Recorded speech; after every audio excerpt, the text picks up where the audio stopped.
আমরা অনেকেই এই ভাষণটা সম্পর্কে জানি না। আমরা অনেক ভাষণ নিয়ে এখন গর্ব করি। নবী করিম সাল্লাল্লাহু আলাইহি ওয়াসাল্লামের এই যে সর্বশ্রেষ্ঠ ভাষণ, এটা কতজন জানেন? বিদায় হজের ভাষণ। কতজন জানেন বিদায় হজের ভাষণে নবী সাল্লাল্লাহু আলাইহি ওয়াসাল্লাম কি বলেছিলেন উম্মতকে? আমরা একটু আপনাদেরকে শোনাবো, শুনিয়ে ইনশাআল্লাহ লেকচারটা শেষ করব। নবী করিম সাল্লাল্লাহু আলাইহি ওয়াসাল্লাম এই দিনে 31টা বিষয়ে উম্মতকে নির্দেশ দিয়েছেন। 31টা বিষয়, সবগুলো বলার সময় পাওয়া যাবে না, আমি কয়েকটা কথা বলছি। নবী করিম সাল্লাল্লাহু আলাইহি ওয়াসাল্লাম সবার সামনে দাঁড়িয়ে দীর্ঘ 23 বছর অক্লান্ত পরিশ্রম করে দাওয়াতি মিশন কমপ্লিট করার পরে সবাইকে সমবেত করে একটা হজ করলেন। হজ করার পরে তিনি গুরুগম্ভীর কণ্ঠে বলছেন,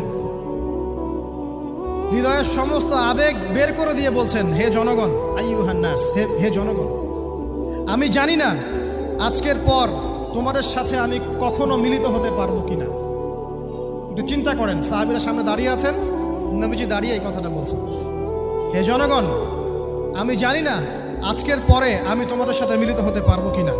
অতএব যে ব্যক্তি আজকে আমার এই কথাগুলোকে স্মরণ রাখবে, সে যেন অন্যের কাছে এই কথাগুলো পৌঁছে দেয়।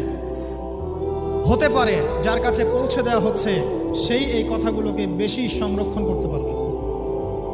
আল্লাহ পাক তার প্রতি রহম করুন যে আমার এই কথাগুলোকে অন্যের কাছে পৌঁছে দেবে।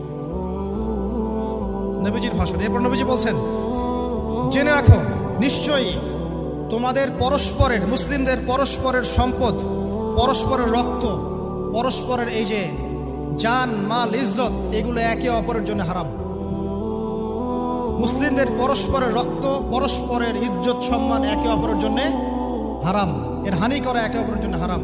ঠিক যেমন আজকের এই দিন হারাম, এই শহর হারাম, এই মাসও হারাম।